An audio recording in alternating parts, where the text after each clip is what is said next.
إن الحمد لله نحمده ونستعينه ونستغفره ونعوذ بالله من شرور أنفسنا ومن سيئات أعمالنا من يهده الله فلا مضل له ومن يضلل فلا هادي له وأشهد أن لا إله إلا الله وحده لا شريك له وأشهد أن محمدا عبده ورسوله أما بعد فإن خير الحديث كتاب الله وخير الهدي هدي محمد صلى الله عليه وسلم وشر الأمور محدثاتها وكل محدثة بدعة وكل بدعة ضلالة وكل ضلالة في النار. أعوذ بالله من الشيطان الرجيم. بسم الله الرحمن الرحيم.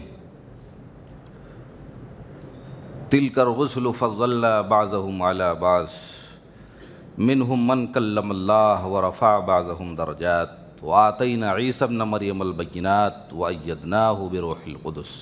قرآن مجید کے تیسرے پارے کے تفسیر کا خلاصہ پیش کیا جا رہا ہے.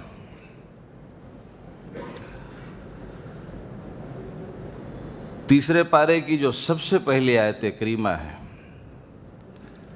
تلک الرسل فضلنا بعضهم علی بعض،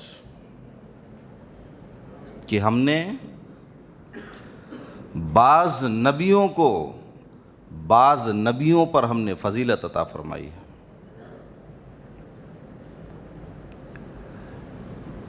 اب جیسے ایک مرتبہ معاملہ یہ ہوا تھا کہ ایک یہودی نے کہا کہ ہمارے پیغمبر حضرت موسیٰ سب سے مقرب ہیں اللہ کے. تو ایک مسلمان کھڑا تھا، کہا ہمارے نبی سے بھی زیادہ اللہ کے مقرب ہے. کہا تمہارے نبی سے بھی زیادہ ہیں. تو اس مسلمان نے اسے ایک گھونسا رسید کر دیا. اب وہ یہودی نبی علیہ الصلوۃ والسلام کی خدمت میں دوڑا ہوا پہنچا. کہا اللہ کے رسول، اس مسلمان نے مجھے مارا ہے. کہا معاملہ کیا ہے؟ کہا معاملہ یہ ہے کہ میں نے کہا تھا موسیٰ بڑے ہیں، اس نے کہا تھا رسول بڑے ہیں. تو اس وقت اللہ کے نبی علیہ الصلوۃ والسلام نے کہا تھا کہ مجھے انبیاء پہ فضیلت مت دیا کرو، اس لیے کہ کہیں ایسا نہ ہو کہ میری فضیلت بیان کرنے میں کسی نبی کی تنقیص لازم آ جائے، چونکہ نبی معزز اور مکرم ہوا کرتا ہے. اور مختلف طریقوں پر حضرت ابراہیم علیہ السلام کو خلیل اللہ بنایا، یہ ان کا معجزہ تھا. حضرت موسیٰ علیہ السلام کو کلیم اللہ بنایا، یہ ان کا معجزہ تھا. کوہ طور پہ بلایا تھا گفتگو کرنے کے لیے، اور تورات بھی عطا فرمائی. حضرت موسیٰ اپنی لاٹھی کو زمین پہ مارتے تھے تو اس سے چشمے نکل جاتے تھے، اپنی عصائے مبارک کو زمین پہ رکھ دیتے تھے تو اژدہا بن جاتا تھا. یہ ان کا معجزہ تھا. حضرت عیسیٰ علیہ السلام کا معاملہ تو یہ تھا کہ مردے کو اللہ کے حکم سے زندہ کر دیا کرتے تھے.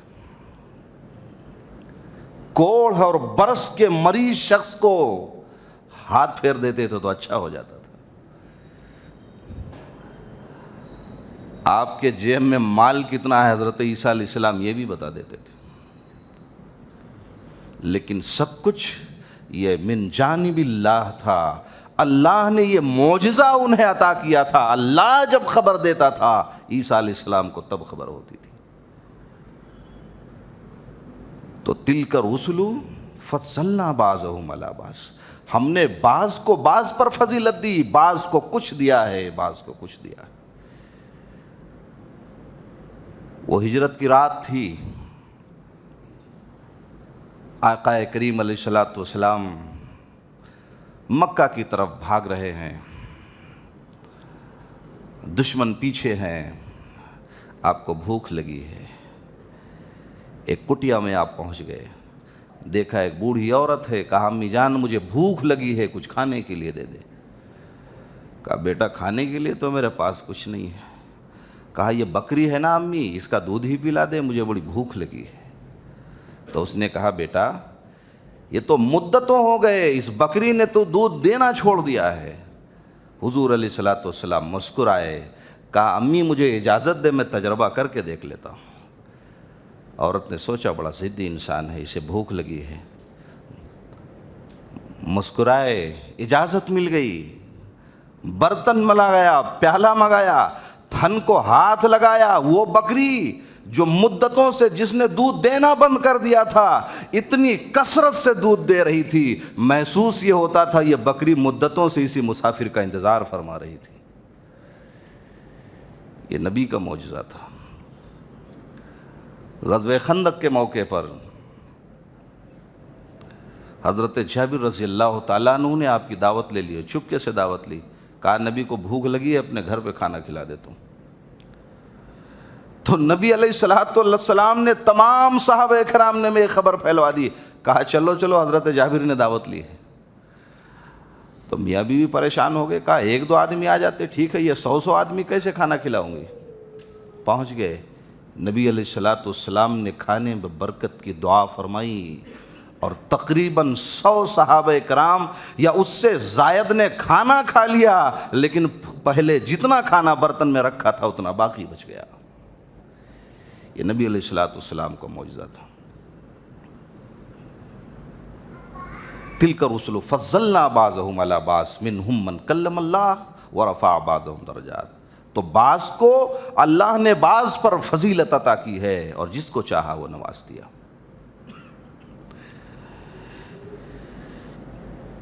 ایک عیسائی نے ایک کتاب لکھی، وہ کتاب اردو میں بھی آئی، دنیا کے 100 عظیم انسان. اس نے مختلف مذاہب کے بڑے لوگوں کا تذکرہ کیا، لیکن 100 لوگوں میں دنیا کے جن مذاہب کے نمائندوں کا انتخاب کیا، سب سے پہلے محمد رسول اللہ کا نام لکھا صلی اللہ علیہ وسلم. تو لوگوں نے اس سے پوچھا تو عیسائی ہے اور کتاب تو نے لکھی اور تجھے بڑا ہی بنانا تھا تو حضرت عیسیٰ کو بنا دیا ہوتا، تیرے پیغمبر گزرے ہیں. بڑا ہی بنانا تھا تو موسیٰ کلیم اللہ کو بنا دیا ہوتا. بڑا ہی بنانا تھا تو حضرت نوح اور حضرت ابراہیم خلیل اللہ جیسے لوگوں کو بنا دیتا. اس عیسائی نے جواب دیا کہ میں نے انصاف پسندی کے ساتھ دنیا کے تمام سرکردہ مذاہب کے لوگوں کا میں نے تصفیہ کیا، لیکن سب سے اوپر نام رکھنے میں مجھے وہ کمال کسی میں نظر نہ آیا جو محمد میں نظر آیا صلی اللہ علیہ وسلم. تو اس لیے میں عیسائی ضرور تھا مگر انصاف سے بالا تر ہو کر ہم نے سب سے پہلے ان کا نام رکھا. اور اس کے بعد آیت الکرسی ہے. وہ آیت الکرسی جو بڑی فضیلت اور احترام کا حامل ہے. نبی علیہ الصلوۃ والسلام نے ایک مرتبہ صدقے کی مال کی رکھوالی کے لیے حضرت ابو ہریرہ رضی اللہ تعالیٰ عنہ کو ذمہ دار بنا دیا. کہا ابو ہریرہ یہ صدقے کا مال ہے اور اس کی حفاظت اور نگہبانی کرنی یہ تمہارا کام ہے. آج جب ہم بھی گھروں میں سو جاتے ہیں دعا نہیں پڑھتے، تو رات کو مال کی رکھوالی حضرت ابو ہریرہ فرما رہے تھے. ایک چور آ گیا، مال کو نکالا اور بھاگنے لگا. حضرت ابو ہریرہ نے دوڑایا اور پکڑ لیا. کہا میں تو چھوڑوں گا نہیں، تجھے اللہ کے رسول کے پاس لے چلوں گا. اب وہ چور تھا، رونے لگا. کہا غریب نہ ہوتا تو چوری کیوں کرتا. تو اس نے کہا آج چھوڑ دو، میں دوبارہ نہیں آؤں گا. چھوڑ دیا. دوسری رات ہوئی، وہ چور پھر چوری کرنے کے لیے آ گیا. ابو ہریرہ نے اس دن بھی دوڑایا، اسے پکڑ لیا. کہا آج تو نہیں چھوڑنے والا، آج تو رسول کی خدمت میں تجھے لے کے چلوں گا. تو بڑی منت سماجت تو راہ ہوگی ریاضاری کی. کہا چھوڑ دو، اب دوبارہ نظر نہیں آؤں گا. دوسرے دن چھوڑ دیا، تیسرے دن پھر آ گیا، پکڑ لیا. کہا کہ سنو میں 3 دن سے آتا ہوں اور 3 دن سے تمہیں سمجھا کے نکل جاتا ہوں، دوسرے دن پھر پہنچ جاتا ہوں، لیکن سنو میں تمہیں ایک دعا بتا دیتا ہوں، وہ دعا پڑھ لو گے، اگر میں دعا پڑھ کے سو جاؤ گے میں تمہارے گھر میں آنا بھی چاہوں گا تو نہیں آ پاؤں گا۔ کہا وہ دعا کیا ہے؟ کہا آیت الکرسی اپنے گھر میں پڑھ کے سو جایا کرو، کبھی شیطان نہیں آئے گا۔ تو اللہ کے رسول کے پاس گئے حضرت ابو ہریرہ اور پورا ماجرا سنایا۔ کہا اللہ کے رسول وہ 3 دن سے آ رہا تھا، میں اس کو پکڑ لیتا، وہ اہل و عیال کی غریبی کی شکایت کرتا، میں اسے چھوڑ دیتا، آج اس نے مجھے ایک دعا بتائی ہے۔ تو کہا کہ ابو ہریرہ وہ دعا جو بتائی ہے نا، وہ دعا تو بڑی اچھی ہے، لیکن تمہیں معلوم ہے بتانے والا کون تھا؟ کہا مجھے کچھ خبر نہیں۔ کہا وہ شیطان تھا جو 3 دن سے تمہارے گھر میں آتا تھا۔ تو یہ آیت الکرسی کی اپنی فضیلت ہے اور اپنا ایک احترام ہے، لہٰذا جب گھر میں سونا ہو تو اتنی محترم آیت کریمہ ہے، اور کیوں نہ ہو؟ اس لیے کہ اس میں مکمل طور پہ اللہ کی توحید کا بیان۔ سب سے پہلا جملہ ہے اللہ لا الہ الا ہو، نہیں کوئی معبود ہے مگر وہ ذاتی باری تعالیٰ ہے۔ اب آپ کہیں گے وہ معبود کیوں ہے، کوئی دوسرا کیوں نہیں ہو سکتا؟ الحی القیوم، وہ معبود اس لیے ہے کہ وہ زندہ بھی ہے، وہ قائم بھی ہے، اور دنیا میں کوئی ایسا نہیں ہے جو ہمیشہ ہمیشہ اپنی زندگی کا دعویٰ کر سکتا ہو، اس لیے وہ اللہ۔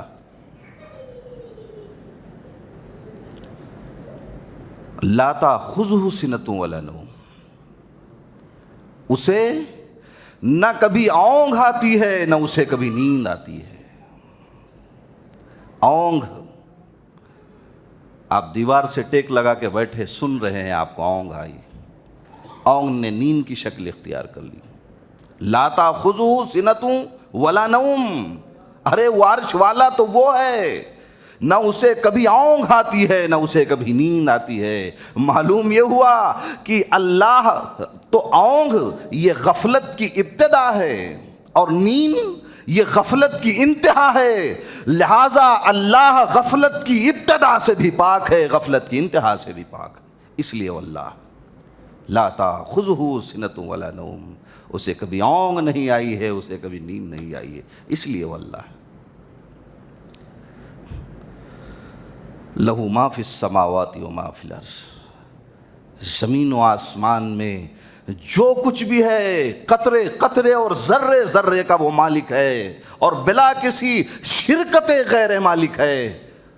اس نے اپنا نائب کسی کو نہیں بنایا، پوری دنیا کا نظام تنہا اور اکیلے چلا رہا ہے، اس لیے وہ اللہ ہے۔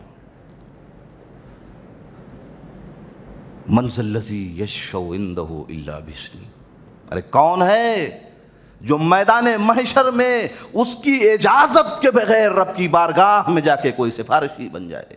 یاد کیجئے وہ حدیث مبارکہ کہ میدان محشر کا وہ منظر ہوگا، چلچلاتی ہوئی دھوپ ہوگی، جہاں پینے کے لیے پانی میسر نہیں، کھانے کے لیے کھانا میسر نہیں، پوری بنے نوع انسانیت میدان محشر میں پریشان ہوگی، لیکن ان کے غم کا مداوع میدان محشر میں کوئی نہ ملے گا۔ لوگوں کی نظر پڑے گی، حضرت نوح علیہ السلام کے پاس پہنچ جائیں گے، اے نوح علیہ السلام 950 برس تک آپ نے تبلیغ کی ہے، آج پوری امت میدان محشر میں چند ٹکڑوں کے لیے پریشان ہے، دھوپ سے بچنے کے لیے سایہ تلاش رہی ہے، پیاس کی شدت سے بچنے کے لیے پانی تلاش رہی ہے۔ اے نوح علیہ السلام اللہ سے چل کے سفارش کر دو، ارے اسے جزا دینا ہے سزا دے دے، سزا دینا ہے سزا دے دے، جنت دینی ہے جنت دے دے، جہنم دینا ہے جہنم دے دے، لیکن کم سے کم یہ میدان محشر کی تپش برداشت نہیں ہوتی، کم سے کم آ کے ہمارا حساب و کتاب تو لے لے۔ نوح علیہ السلام صاف انکار کر دیں گے، لوگ ابراہیم علیہ السلام کے پاس جائیں گے، دوستی کا خطاب عظیم اللہ نے نوازا تھا، دوستی کا حوالہ دیں گے، ابراہیم علیہ السلام کہیں گے آج اللہ اتنا جلال میں ہے، میں سب کرتا ہوں کر سکتا ہوں، اس کی بارگاہ میں جانے کی جرات نہیں کر سکتا۔ موسیٰ کلیم اللہ کے پاس جائیں گے، عیسیٰ روح اللہ کے پاس جائیں گے، جب سارے لوگ جواب دے دیں گے، آخر میں پوری امت اکٹھی ہو کے جناب محمد الرسول اللہ کی خدمت میں تشریف لے جائے گی، نبی علیہ الصلوۃ والسلام اٹھیں گے اور اللہ کی بارگاہ میں جا کے سجدہ ریز ہو جائیں گے، اور عرش والا فرمائے گا ارفع راسک یا محمد صلی اللہ علیہ وسلم، اے نبی محترم سر کو اٹھاؤ، بتاؤ کیا مانگنا چاہتے ہو، تمہیں دیا جائے گا، جو کہو گے وہ سنا جائے گا۔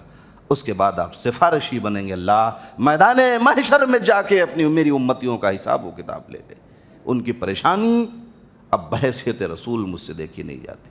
اس کے بعد اللہ جا کے حساب و کتاب فرمائے تو من ذا الذی یشفع عندہ الا بإذنہ یعلم ما بین ایدیہم، اللہ رب العالمین جب تک اجازت نہ دے دے کوئی سفارشی نہیں بن سکتا۔ اس کے بعد فرمایا یعلم ما بین ایدیہم وما خلفہم، ارے اللہ تو وہ ہے کہ جو ماضی میں گزر گیا اسے اس کی بھی خبر ہے، جو ہو رہا ہے اسے اس کی بھی خبر ہے، اور مستقبل میں جو ہونے والا ہے اسے اس کی بھی خبر ہے، اس لیے وہ اللہ ہے۔ اب بتاؤ شریک کرنے والوں کہاں جاؤ گے، کس کو اپنا اللہ مانو گے؟ یعلم ما بین ایدیہم وما خلفہم، جو ہونے والا ہے وہ بھی جانتا ہے، جو ہو گیا وہ بھی جانتا ہے، جو ہو رہا ہے وہ بھی جانتا ہے، اس لیے وہ اللہ ہے۔ وَلَا يُحِيطُونَ بِشَيْءٍ مِّنْ عِلْمِهِ إِلَّا بِمَا شَاءَ وَسِعَ كُرْسِيُّهُ السَّمَاوَاتِ وَالْأَرْضَ، اور اس کے علم نے پورے روئے زمین کا اپنے علم کے مطابق احاطہ کر رکھا ہے، اس کے علم سے کوئی شے دنیا کی باہر نہیں ہے، اس لیے وہ اللہ ہے۔ وَلَا يُحِيطُونَ بِشَيْءٍ مِّنْ عِلْمِهِ إِلَّا بِمَا شَاءَ وَسِعَ كُرْسِيُّهُ السَّمَاوَاتِ وَالْأَرْضَ وَلَا يَئُودُهُ حِفْظُهُمَا، اور یہ مت سمجھو اکیلا چلا رہا ہے، ساری کائنات کے چلانے کے بعد، اتنا بارے گراں اور بوجھ اٹھانے کے بعد اسے کبھی تھکن محسوس نہیں ہوتی، اس لیے وہ اللہ ہے۔ 20 کلو کا بوجھ اٹھا کے دیکھو تو صحیح کچھ قدم چل کے۔ پرانے زمانے کے لوگ تو بڑے مضبوط ہوا کرتے تھے، گٹھرے لاتے تھے، محنتیں کرتے تھے، پیدل چلتے تھے، اب تو موٹر سائیکلوں نے لوگوں کو اپاہج بنا دیا، اور ہر بدلتا دن انسان کمزور ہوتا جا رہا۔ پیدل بھی جب چلنا سیکھو، جسمانی ورزشیں کرو، اپنے آپ کو مضبوط کرو، اس لیے کہ آپ اس قوم اس جماعت کا مستقبل ہو۔ ورزشیں کرنا سیکھو۔ وَلَا يَئُودُهُ حِفْظُهُمَا وَهُوَ الْعَلِيُّ الْعَظِيمُ، وہ تھکتا نہیں ہے، ساری کائنات کا بوجھ اٹھا رہا ہے، اس لیے کہ وہ علی بھی ہے، وہ عظیم بھی ہے۔ علی اس لیے ہے کہ اس سے اعلیٰ کوئی نہیں ہے، عظیم اس لیے ہے کہ اس سے عظیم کوئی نہیں۔ ایک بلندی پہ جا کے آدمی کی عظمت کا معیار ختم ہو جاتا ہے، ایک بلندی پہ جا کے آدمی کا لفظ علوت ختم ہو جاتا ہے، یہاں تک بلندی ہے، یہ فلاں منصب پہ ہے اس کی بلندی یہاں تک ہے، یہ فلاں منصب پہ ہے اس کی بلندی یہاں تک ہے، یہ ڈی ایم ہے اس کی بلندی یہاں تک ہے، یہ منسٹر ہے اس کی بلندی یہاں تک ہے، یہ وزیر اعظم ہے اس کی بلندی یہاں تک ہے۔ ارے وہ تو بادشاہوں کا بادشاہ ہے، تمام بلندیوں سے لامحدود ہے، اس کی کوئی بلندی ہی نہیں ہے، اس لیے وہ اللہ ہے۔ وَلَا يَئُودُهُ حِفْظُهُمَا وَهُوَ الْعَلِيُّ الْعَظِيمُ۔ یہ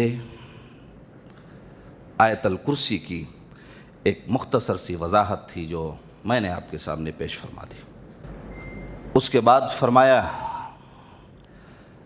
لا اکراہ فی الدین، یاد کر لو دین کے معاملے میں کوئی زور نہیں، کوئی زبردستی نہیں، کسی پہ کوئی جبر نہیں ہے۔ دین یہ اپنی خواہش کا سودا ہے، اپنے میلان کا سودا ہے، آدمی کے اجتہاد کا سودا ہے، اور اللہ رب العالمین اسے توفیق دے نہ دے یہ اس پہ منحصر ہے۔ اب پہنچا سکتے ہیں دین کی بات کو، کسی پہ جبر نہیں کر سکتے۔ لا اکراہ فی الدین، عقیدے کا تعلق دل سے ہوتا ہے، اور دل جبر و تشدد اور تلوار سے دل کو مائل نہیں کیا جا سکتا، دل کو جیتنے کے لیے دلائل کی ضرورت ہوتی ہے۔ لہٰذا جب کسی کا دل جیتنا ہو، جب کسی کو دین کے طرف مائل کرنا ہو، ان سے لڑائی مت کرو، دلائل سے ان کے دل جیتنے کی کوشش کرو، تمہارے قریب آ جائیں گے۔ آج ہمارا نوجوان تبلیغ بھی کرنا نہیں جانتا، جذبات میں آ جاتا ہے، اب اگر کوئی پاؤں ہماری مسجد میں آ کے نہ ملائے تو ہم اتنا ملاتے ہیں کہ وہ آنا بند کر دیتا ہے۔ اب یہ کون سا طریقہ؟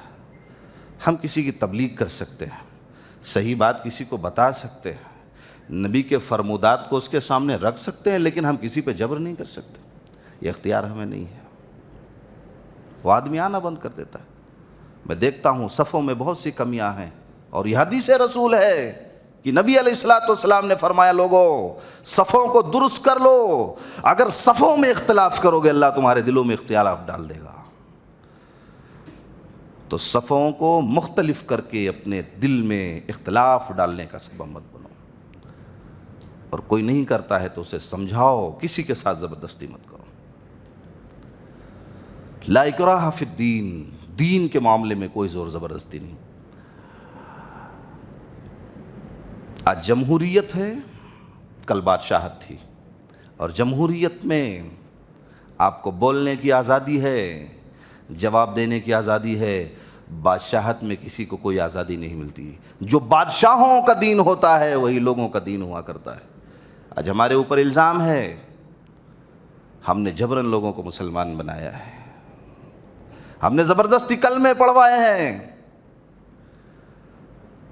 حالانکہ مجھے یاد ہے کہ ہمارے وہ مغلیہ سلطنت کے بادشاہ جو اس دنیا سے گزر گئے، انہوں نے تاج محل تو دے دیا، لال قلعہ تو دے دیا، قطب مینار تو دے دیا، دلی کی جامع مسجد تو دے دیا۔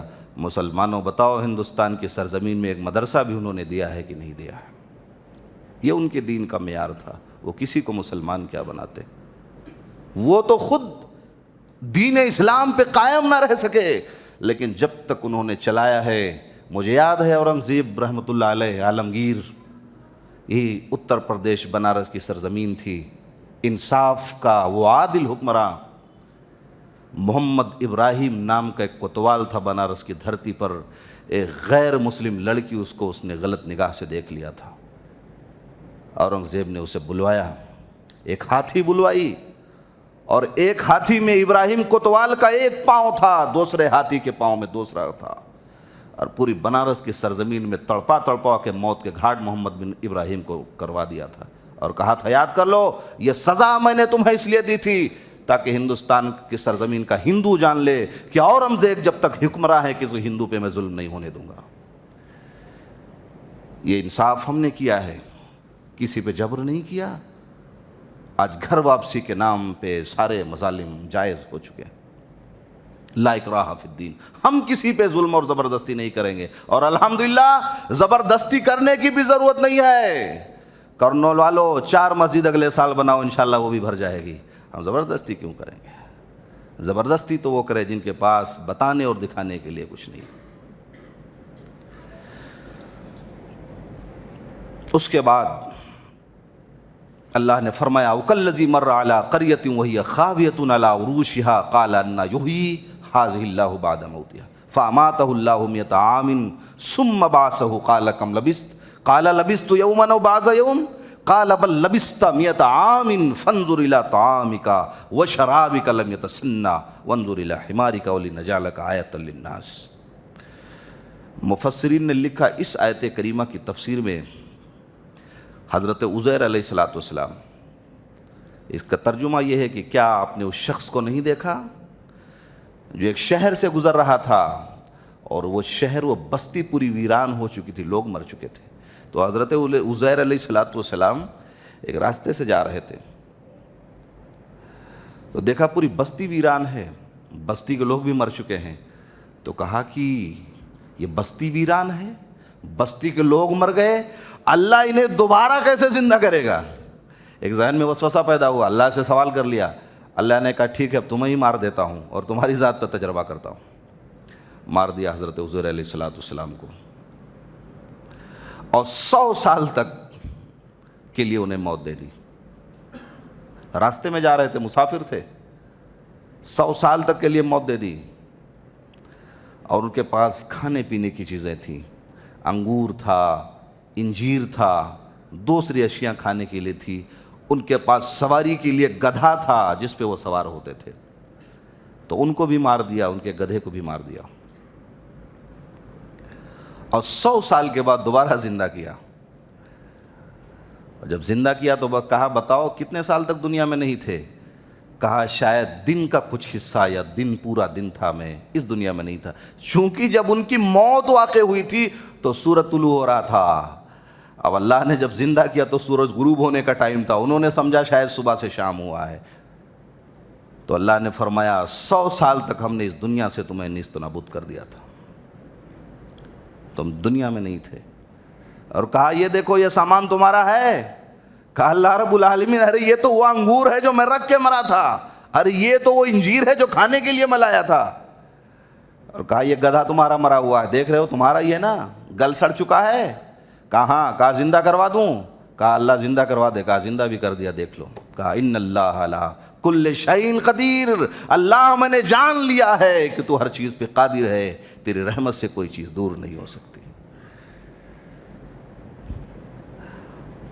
اور یہی بات تو ابراہیم علیہ السلام نے بھی کہی تھی، الم تر الی الذی حاج ابراہیم فی ربہ ان آتاہ اللہ الملک۔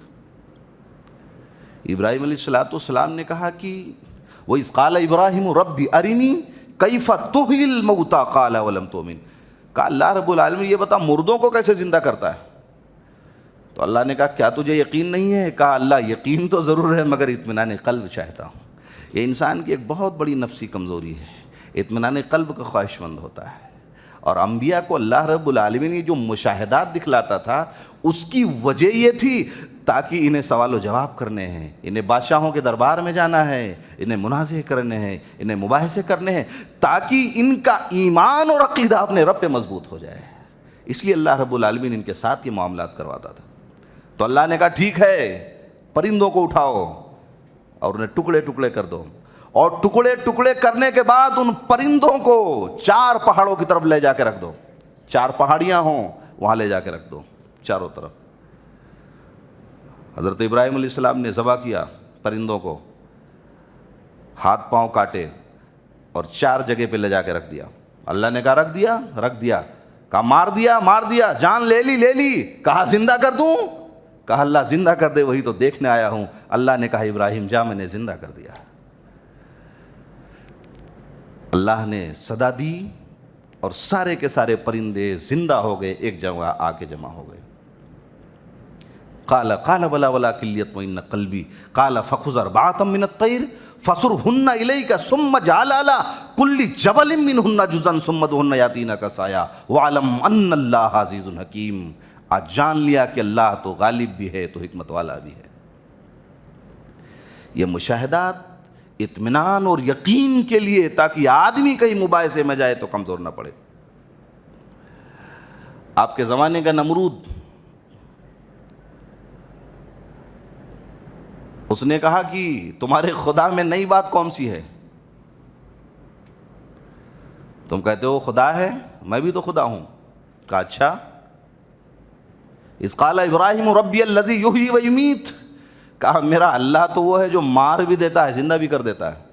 کہا یہ نہیں کون سی بات ہے، تو میں بھی کر لیتا ہوں۔ تو ایک کو بلایا مار دیا، اور دوسرا جو ایک مرنے کے قریب تھا اسے بلایا، اسے زندہ چھوڑ دیا۔ کہا یہ دیکھو میں مارتا ہوں۔ دیکھیے کوئی سمجھدار آدمی ہر جگہ دلیل کام نہیں کرتی ہے، کبھی ہمارا منطق اور فلسفہ بھی کام کرتا ہے۔ اب کہا دلیل سے بات نہیں بنے گی۔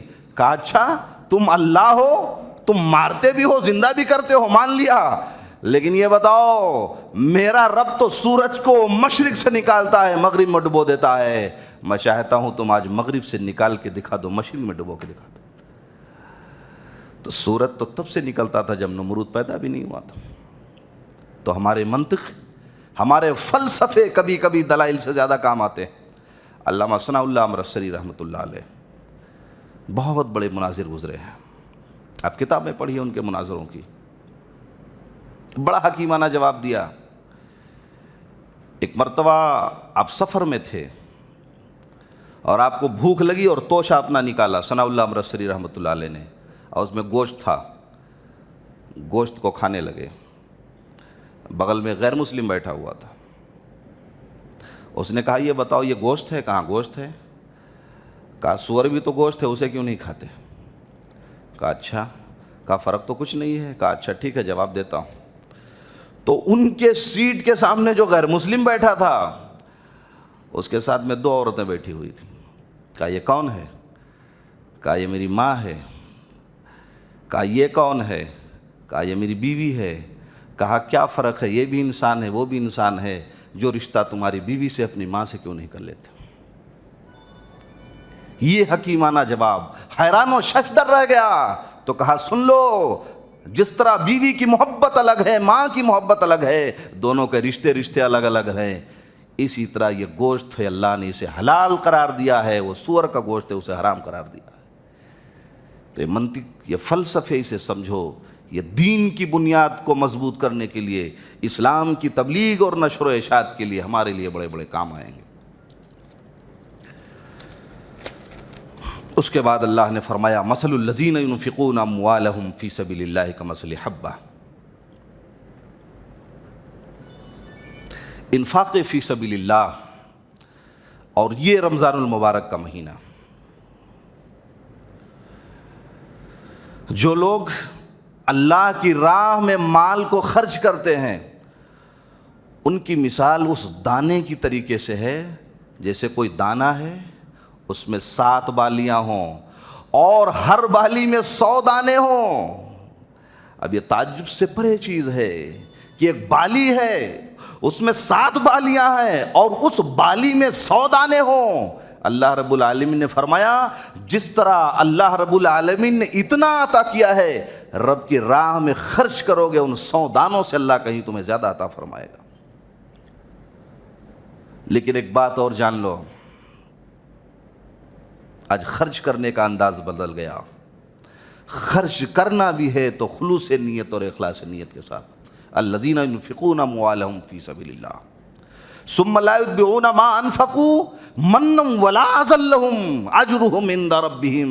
وہ لوگ جو اللہ کی بارگاہ میں مال کو خرچ کرتے ہیں لیکن جسے دیا ہے اس سے کوئی تمنا نہیں رکھتے، کبھی سماج اور سوسائٹی میں ان کا نام لے کے ان کے عزت و نفس کو مجروح نہیں کرتے ہیں.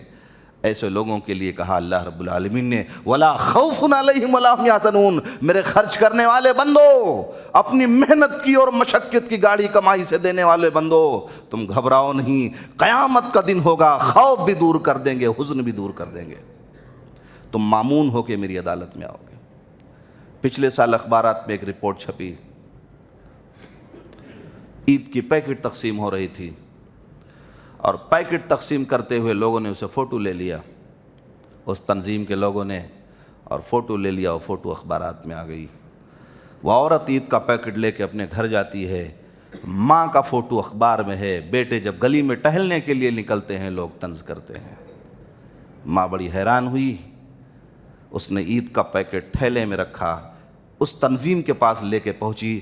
کہا جناب والا آپ کا شکریہ ہے، ذرا نوازی ہے، آپ نے مجھے پیکٹ دی تھی، یہ پیکٹ آپ اپنا واپس لے جائیں.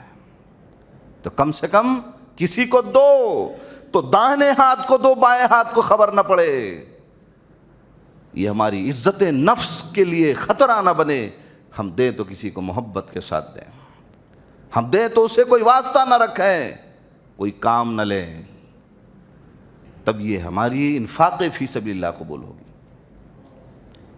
اور ایک چیز یہ بھی جان لو، آج ہمارے یہاں ایک مانگنے والا کوئی اور ہے، مستحق کوئی اور ہے. یہ رمضان کا مہینہ چل رہا ہے، اب دیکھیے آپ کے جماعت میں کتنے لوگ پریشان ہیں. آج تو یہ دھندے بن گئے، جو بھی آتا ہے ہم اسے اٹھا کے دے دیتے ہیں. لیکن شاید ہم نے کوئی ایسا نظام قائم نہیں کیا ہے کہ کسی غریب کو ہم کاروبار سے مضبوط کر دیں. آج ہمارے پاس کوئی سسٹم نہیں ہے، آج ہمارے پاس اس چیز کا کوئی نظام نہیں ہے، کوئی لاہ عمل نہیں ہے کہ ایک بے روزگار نوجوان اگر جماعت میں گھوم رہا ہے، کم سے کم 100 لوگوں کو 10-10 روپیہ دینے سے بہتر ہے کم سے کم اس کی دکان چلوا دی جائے. ضرورت ہے اس چیز کو سمجھو.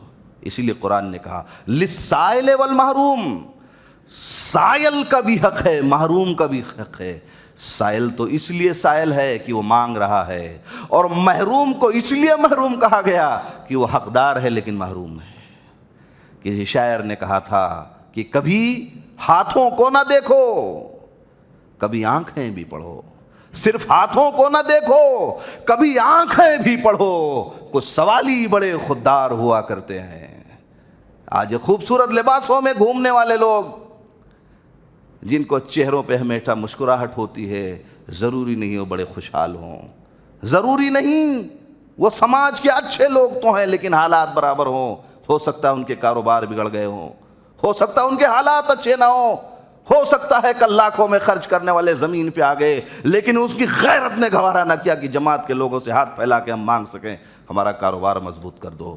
100 لوگوں کے دینے سے بہتر ہے ایک آدمی کو مضبوط کر دو، پوری سماج اور قوم کے کام آئے گا۔ آج ہم نے مزاج بنایا، جسے چاہا دے دیا، ایک نظام قائم کرو۔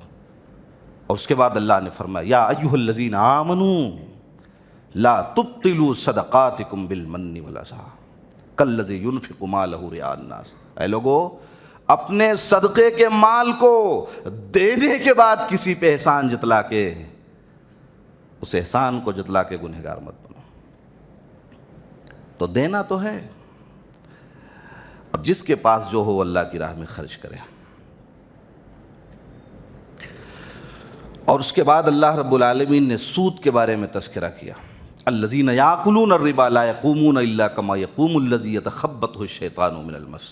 آج سود ہمارے ملک اور اس سرزمین میں ایک ناسور کی طرح گھس چکا ہے۔ ابھی کتنے لوگ ہیں، شاید بڑے کم لوگ اس سے بچتے ہیں۔ اور اللہ رب العالمین نے فرمایا سنو، سود کے خواب و خیال میں بہنے والو، ارے یہ چمکتی دمکتی ہوئی گاڑیاں، یہ چمکتے ہوئے فلیٹ اور بلڈنگیں، ان لوگوں نے جنہوں نے سود میں گھس کر ایسی چیزیں کی ہیں، ذرا ان سے پوچھو رات میں انہیں نیند بھی آتی ہے کہ نہیں آتی ہے۔ ایک آدمی کا بدن پھولا ہے، اسے ورم ہو چکا ہے، آپ سمجھتے ہیں بڑا تگڑا اور موٹا ہے، لیکن اندر تو ڈاکٹر ہی بتائے گا کتنی مصیبت میں مبتلا ہے۔ تو سود خور آدمی کی مثال اس موٹے ورم کی طرح ہے جس کا باں اور بدن سوج جاتا ہے، اوپر سے خوبصورت لگتا ہے، اندر کا معاملہ رب جانتا ہے یا وہ جانتا ہے۔ الذین یاکلون الربا لا یقومون الا کما یقوم الذی یتخبطہ الشیطان، فرمایا ارے میدان محشر میں یہ سود کھانے والے یہ ایسے ہی باولے ہو جائیں گے کہ انہیں جو بھی دیکھے گا وہ سمجھ لے گا یہ سود کھانے والا انسان۔ ذالک بانہم قالوا انما البیع مثل الربا، اور ڈھٹائی یہ ہے کہ کہتے ہیں کہ تجارت بھی تو سودی کی طرح ہے۔ ارے تجارت تو وہ چیز ہے جس میں نفع کا بھی امکان باقی ہے، نقصان کا بھی امکان باقی ہے، اور سود تو وہ ہے کہ 10 لیا ہے تو 12 دینا پڑے گا، آپ کے گھر میں چولہے جلیں نہ جلیں، جس سے لیا ہے اس سے اس کا کوئی سروکار نہیں۔ اور پوری اسلامی تاریخ میں اللہ نے کہیں بھی یہ نہیں کہا کہ مجھ سے جنگ کرو، کہیں بھی رسول سے جنگ کی بات نہیں آئی، لیکن اللہ رب العالمین نے یا ایھا الذین آمنوا اتقوا اللہ وذروا ما بقی من الربا ان کنتم مؤمنین۔ اچھا اب ایک معاملہ یہ ہے کہ آدمی سود خوری کا کام بہت کیا، گھر بنا لیا، بلڈنگیں بنا لی، اب سدھر گیا، اب کیا کرے گا مال کو؟ تو اللہ رب العالمین نے فرمایا یا ایھا الذین آمنوا اتقوا اللہ وذروا ما بقی من الربا ان کنتم مؤمنین۔ سنو اب سدھر گئے ہو نا، بلڈنگ کھڑی کر لی، ٹھیک ہے، بلڈنگ توڑواؤں گا نہیں، بلڈنگ تم سے واپس نہیں مانگ رہا ہوں، بلڈوزر لگانے کو نہیں کہہ رہا ہوں، توبہ کر لو، آئندہ یہ کام مت کرنا۔ کتنی سہولت دی ہے اللہ رب العالمین، کر لیا، کروڑوں کما لیا، ٹھیک ہے، وہ مال جائز ہے، لیکن آئندہ اس گناہ کا کام مت کرنا۔ اسی لیے بعض مفسرین اور محدثین نے لکھا کہ اگر اسلامی خلافت ہے تو حکمراں کو چاہیے کہ سود خور انسان کو کہے گا کہ توبہ کرو، اگر توبہ کرنے کے بعد بھی وہ نہیں سدھرتا ہے، وہی کام کرتا ہے، تو اس کی گردن اڑا دی جائے گی۔ آج جس کو دیکھو وہ سود خوری میں مبتلا ہے، 20-20 سال کی قسطیں جمع ہو رہی ہیں، اور 20-20 سال راتوں میں جا کے آدمی گنتی بنا رہا ہے کب پورا ہوگا۔ یمحق اللہ الربا ویربی الصدقات، اللہ سود کا کام کرنے والوں کو کبھی بڑھاتا نہیں ہے، اور جو صدقے میں مال لٹاتے ہیں اللہ ان کے مال کو کبھی گھٹاتا نہیں ہے۔ یمحق اللہ الربا ویربی الصدقات، تو مال کو اللہ کی راہ میں خرچ کرو اور سود خوری سے اجتناب کرو، اس لیے کہ اتنی بڑی بلا ہے۔ اور اس کے بعد اللہ رب العالمین نے تذکرہ کیا صدقے کا، پہلے سود کا تذکرہ ہوا، پھر صدقے کا تذکرہ ہوا، پھر اللہ نے لین دین کا تذکرہ کیا. وَإِنْ كَانَ ذُو عُسْرَةٍ فَنَظِرَةٌ إِلَىٰ مَيْسَرَةٍ. اب ایک آدمی سود خوری کرتا ہے، اس کا دل سخت ہو جاتا ہے، دل پریشان ہو جاتا ہے، اسے سے کوئی لگاؤ نہیں، کسی سے محبت نہیں، کسی سے کوئی غم نہیں، کسی کے مٹنے کا غم نہیں، اس نے 10 دیا ہے، اسے 12 چاہیے.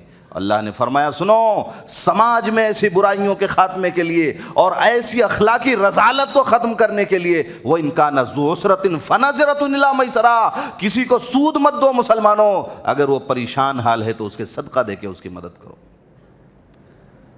وَأَن تَصَدَّقُوا خَيْرٌ لَكُمْ، اسے صدقہ دو، اس سے پوچھو تمہاری پریشانی کیا ہے، اور صدقہ دینے کے بعد قرض بھی دو.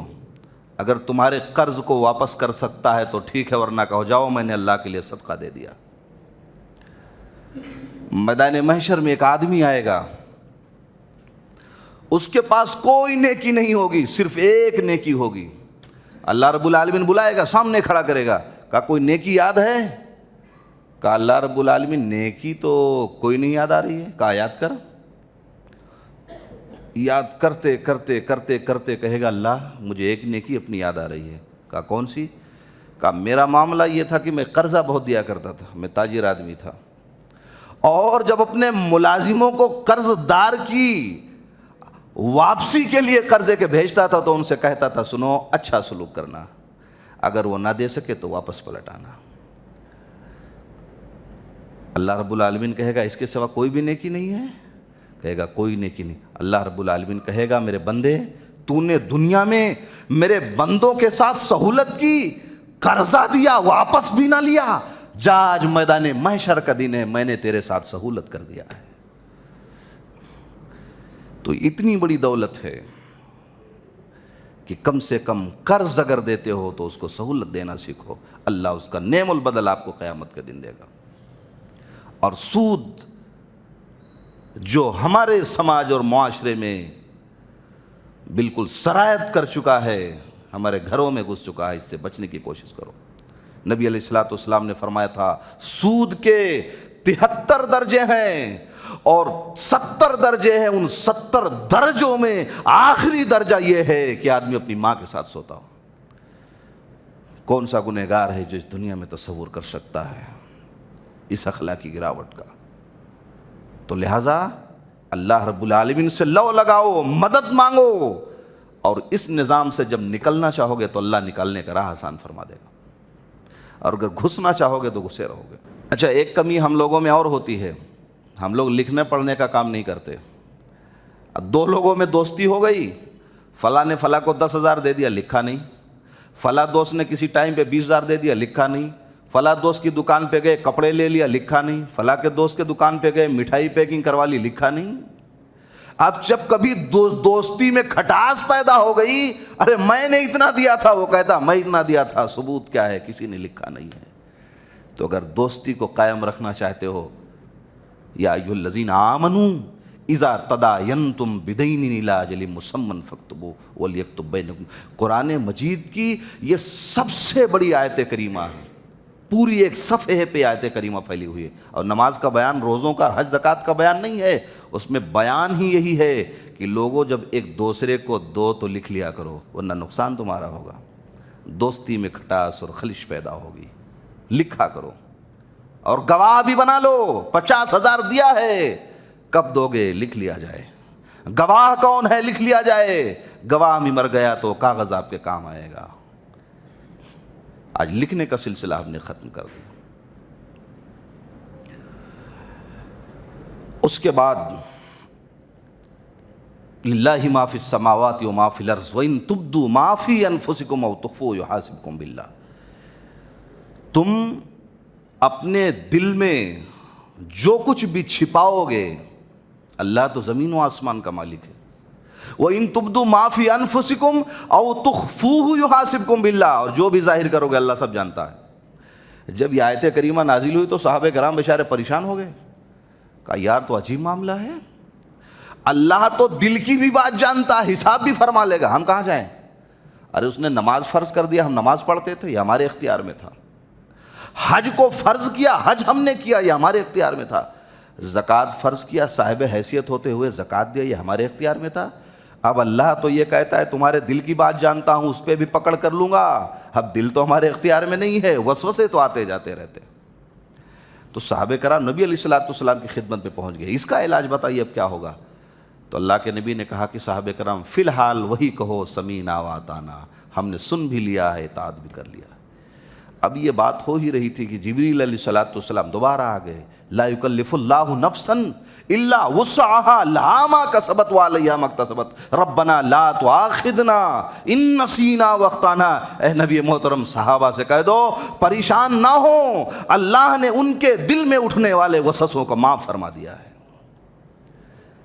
آدمی دل میں آنے والے خیالات پر جب تک گفتگو نہیں فرمائے گا، اشارہ نہیں کرے گا، اس پہ عمل نہیں کرے گا، اللہ اس کی پکڑ نہیں فرمائے گا۔ تو دوسری آیت کریمہ کو نازل فرما کے پہلی والی آیت کریمہ کو منسوخ کر دیا۔ اب پڑھا تو جائے گا لیکن اس پہ عمل نہیں کیا جائے گا۔ اس کے بعد اللہ نے فرمایا زُيِّنَ لِلنَّاسِ حُبُّ الشَّهَوَاتِ مِنَ النِّسَاءِ وَالْبَنِينَ وَالْقَنَاطِيرِ الْمُقَنطَرَةِ مِنَ الذَّهَبِ وَالْفِضَّةِ وَالْخَيْلِ الْمُسَوَّمَةِ وَالْأَنْعَامِ وَالْحَرْثِ۔ خواہشات نفسانی انسان کے دلوں میں بڑی محبوب بنا کے گھسا دی گئی ہے۔ عورت ہے انسان کو بڑی محبوب اور بڑی پسندیدہ ہے، اور ہونا بھی چاہیے۔ کوئی بھی چیز جب تک حد اعتدال میں ہے وہ محبوب ہے، اور اعتدال سے ہٹ گئی وہی چیز مذموم بن جاتی ہے۔ نبی علیہ الصلوۃ والسلام نے فرمایا تھا مجھے دنیا میں دو چیزوں سے بڑی محبت ہے، ایک خوشبو ہے، ایک عورت ہے۔ یہی عورت اگر اعتدال میں ہے، اس کی محبت اعتدال میں ہے، الدنیا کلھا متاع وخیر متاع الدنیا المرأۃ الصالحہ، دنیا کی تمام چیزیں فائدہ اٹھانے والی ہیں، لیکن ایک نیک عورت سے زیادہ فائدہ اٹھانے والی کوئی چیز ہم نے بنائی ہی نہیں ہے۔ تو عورت سے اگر محبت اعتدال کی راہ میں ہے تو محبوب ہے، لیکن آپ نے یہ بھی فرمایا تھا کہ میری امت کے لوگوں، مجھے تمہارے بارے میں جو سب سے زیادہ خطرہ ہے وہ یہ ہے کہ عورتیں تمہارے لیے کل فتنہ بنا دی جائیں گی۔ آج ان لباسوں نے، آج ان کپڑوں نے، آج ان بے پردگیوں نے، باپ دیکھتا ہے دیوس بنا دروازے پہ بیٹھا ہے، بیٹی بے پردہ گھوم رہی ہے، ہاتھ میں موبائل ہے، شادی نہیں ہوئے، کس سے بات کر رہی ہے، کہاں جا رہی ہے، دیوس باپ کو کبھی پوچھنے کی جرات نہیں ہوتی ہے۔ لیکن وہی بیٹی جب بھاگ کے اپنی شادی اپنی مرضی سے کرتی ہے تو باپ کہتا ہے میری بیٹی نے میرا ناک کٹوا دیا۔ کبھی ہم نے اپنے اوپر نہیں دیکھا، کبھی ہماری ذمہ داریاں کیا ہم نے نہیں سوچا ہے۔ اے نوجوانوں، اپنے گھر کا خیال کرو، اپنے گھر کی حفاظت کرو۔ بہنیں باپ اور ماں کو نہیں ڈرتی، وہ بھائیوں کو ڈرا کرتی ہیں۔ آپ کو اپنے گھروں کی حفاظت کرنی، حالات اچھے نہیں ہیں، اور ہر شخص اپنے گھر کا رعیت ہے، ذمہ دار ہے، نگہبان ہے، قیامت کے دن اللہ اس سے سوال کرنے والا ہے۔ زُيِّنَ لِلنَّاسِ حُبُّ الشَّهَوَاتِ مِنَ النِّسَاءِ وَالْبَنِينَ، بیٹوں سے بڑی محبت ہے۔ اب یہ بیٹے اگر مسلمانوں کی جماعت میں شان و شوکت کے لیے ہیں کہ کسی دن ہمارے کام آئیں گے، تو یہ بیٹے محمود ہیں، اور یہ بیٹے اس لیے ہیں کہ لاٹھی اٹھا کے کسی کو تکلیف دیں گے تو مذموم بن جائیں گے۔ والقناطیر المقنطرۃ من الذهب والفضہ، آدمی کو گھوڑے گاڑیوں سے محبت ہے، آدمی کو زیورات سے محبت ہے۔ اگر یہ گھوڑے گاڑیاں اللہ کی بارگاہ میں جہاد کے لیے ہیں تو محمود ہیں، ورنہ نقصان اور مذموم ہے۔ اللہ رب العالمین نے ان تمام چیزوں کا تذکرہ کرنے کے بعد فرمایا تمہیں اولاد سے محبت ہے، تمہیں بیویوں سے محبت ہے، تمہیں سونے چاندی کے زیورات سے محبت ہے، میرے بندو ارے ان محبت کو چھوڑ دو، میری محبت میں آ جاؤ۔ جب میری بارگاہ میں آؤ گے بدلے میں تمہیں جنت عطا فرما دوں گا۔ قُلْ أُنَبِّئُكُم بِخَيْرٍ مِّن ذَلِكُمْ لِلَّذِينَ اتَّقَوْا، اتنی محبت جتنی دنیا سے کی ہے مجھ سے کر لیا ہوتا تو جنتی بن گیا ہوتا۔ اور وہ جنت بھی کون سی ہے؟ قُلْ أُنَبِّئُكُم بِخَيْرٍ مِّن ذَلِكُمْ لِلَّذِينَ اتَّقَوْا عِندَ رَبِّهِمْ جنات، وہ جنت ایسی ہے جس کے نیچے نہریں بہ رہی ہیں۔ ایک تو محل ہے جو ہمارے تصورات اور خیالات سے بالا تر ہوگا، دوسرا اس کے نیچے نہریں بہی ہوں گی، وہ منظر بڑا پرکشش ہوگا، انسان تصور بھی نہیں کر سکتا۔ اور اس کے بعد اللہ نے فرمایا وہ پھل ہوں گے جن کو تم نے دیکھا بھی نہیں ہوگا، جنتی پھل ہوں گے. اور فرمایا وازواج مطہرہ، اور ایسی بیویاں ہوں گی جنت میں تمہارے لیے جن کو اللہ نے پاک کیا ہوگا. اللہ اکبر. اللہ جس عورت کو پاک کر دے، بتائیے اس میں کوئی نقص اور کمی رہ سکتی ہے؟ تو نوجوانوں خوش ہو جاؤ، اللہ کی بارگاہ میں لو لگاؤ، تمہیں جنت میں بیویاں ملنے والی ہیں. یہ دنیا کی حوروں کے تلاش میں گلیوں میں مت گھومو. یہی ہے جس نے تمہارے مقدر کو تباہ و برباد کیا ہے. یہی ہے جس نے تمہارے پڑھائیوں کا خاتمہ کیا ہے، تمہارے کاروبار کو بگاڑا ہے. کتنے لوگ ہیں جنہوں نے اس راستے پر چل کے اپنا سب کچھ مٹا اور گنوا دیا ہے. وہ ایسی بیویاں ہوں گی جن کو اللہ نے پاک کیا ہوگا. وہ حیض سے پاک ہوں گی، وہ نفاس سے پاک ہوں گی، ان کے ناک سے کیچڑ نہیں بہے گا، وہ خوبصورت ہوں گی. اور بعضوں نے تو کہا کہ جنت کے حوروں کو یہ عالم ہے کہ اگر کوئی عورت دنیا میں دیکھ لے وے نظر ڈال کے تو پوری دنیا سرسبز و شاداب ہو جائے گی. اللہ نے انہیں پاک کیا ہوگا. ایسی عورتیں اللہ رب العالمین تمہیں قیامت کے دن فرمائے گا. ایک آخری بات اللہ نے فرمایا قل اللہم مالک الملک تؤتی الملک من تشاء وتنزع الملک ممن تشاء وتعز من تشاء وتذل من تشاء بیدک الخیر انک علی کل شیء قدیر. وہ اللہ ہے جو مالک الملک ہے. تؤتی الملک من تشاء، جسے چاہتا ہے بادشاہت عطا فرماتا ہے، جسے چاہتا ہے بادشاہت چھین لیتا ہے.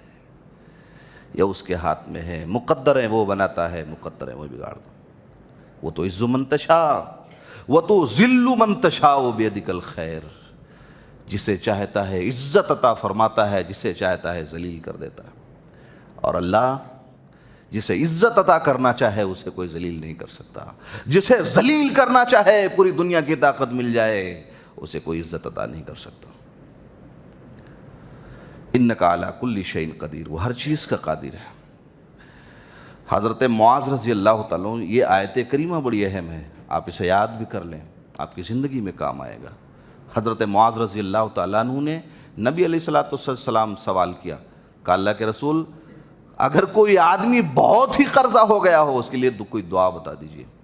آدمی بہت قرضہ ہو گیا، کاروبار ٹوٹ چکا ہے، قرضے پہ قرضے لے کے کھا رہا ہے، کہاں جائے گا، ٹوٹ چکا ہے، دنیا سے مایوس ہو گیا ہے.